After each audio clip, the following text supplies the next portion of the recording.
Welcome to Karma's Harvest. Today we delve into the hollow halls of Ethelgard to witness the downfall of a ruler who loved her reflection more than her people. This is the story of a prayer for perfection that was answered with a curse of truth. In the golden age of the kingdom of Ethelgard, there lived Queen Alara. She was a woman of undeniable porcelain grace, with eyes like polished sapphires and hair that flowed like spun silk. Yet, beneath the velvet gowns and diamond tiaras lay a heart as cold as a mountain peak in midwinter. To Alara, beauty was not a gift, it was a weapon. It was the only currency she valued, and she spent it ruthlessly. She had the palace walls lined with mirrors of silver, glass, and polished bronze. She spent hours, sometimes days, studying the curve of her jaw and the smoothness of her brow.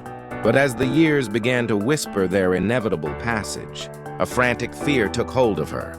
She began to see flaws where none existed, a faint line by her eye, a slight dullness in her complexion. To Alara, these were not signs of life lived, but symptoms of a decaying empire. She banished the elderly from her sight. She forbade the sun-weathered farmers from entering the capital, for their wrinkled hands offended her aesthetic. She even dismissed her most loyal advisors if their hair turned gray.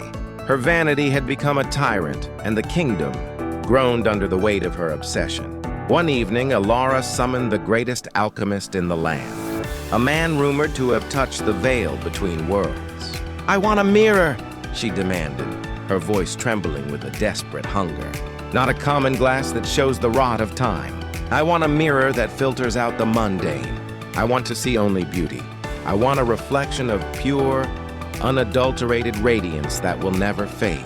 The alchemist bowed low, his eyes shadowed. "Your Majesty, beauty is a reflection of many things.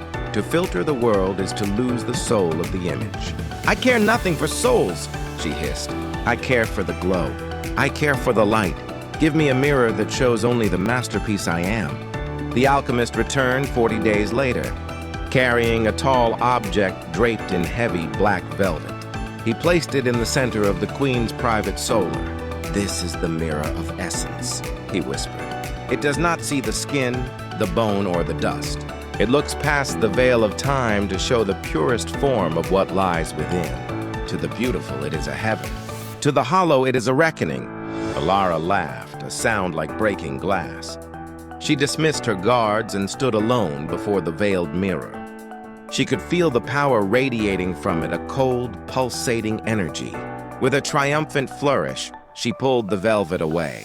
For a heartbeat, there was silence. Then a scream tore through the palace, a sound so primal and jagged that birds took flight from the towers in terror.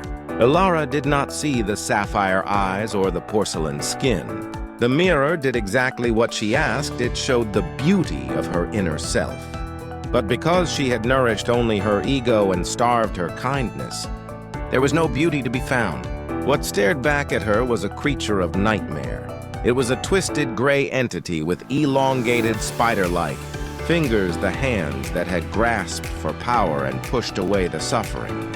Its face was a featureless void, save for 1,000 weeping eyes that represented every person she had cast aside for being imperfect.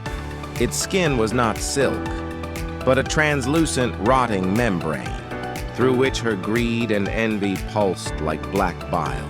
This was her essence. This was the harvest of her vanity. She tried to look away, but her eyes were locked to the glass. The mirror was a vacuum, pulling her soul into its clarity. Everywhere she turned in the room, the other silver mirrors. Once her friends now caught the reflection of the mirror of essence.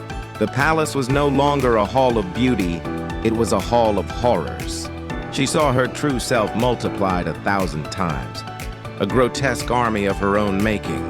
The queen ordered the mirror smashed, but the shards only multiplied the image. Every tiny fragment on the floor showed a miniature version of her hideous soul, mocking her from the ground.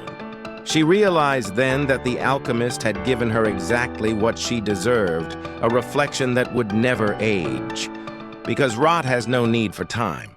Queen Alara fled to the deepest, darkest dungeon of the castle. where no light could penetrate. She lived out the rest of her days in total darkness, clawing at her own face, terrified of the sun, and even more terrified of the light. She had spent a lifetime fleeing from the ugly world, only to find that the most hideous thing in existence was the soul she had cultivated in the dark.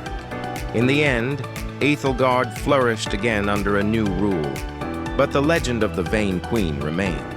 It serves as a reminder that we all carry a mirror within us. Every act of cruelty, every moment of vanity, and every seed of greed shapes the face we will eventually have to face. Be careful what you ask to see. For when the harvest comes, the mirror never lies.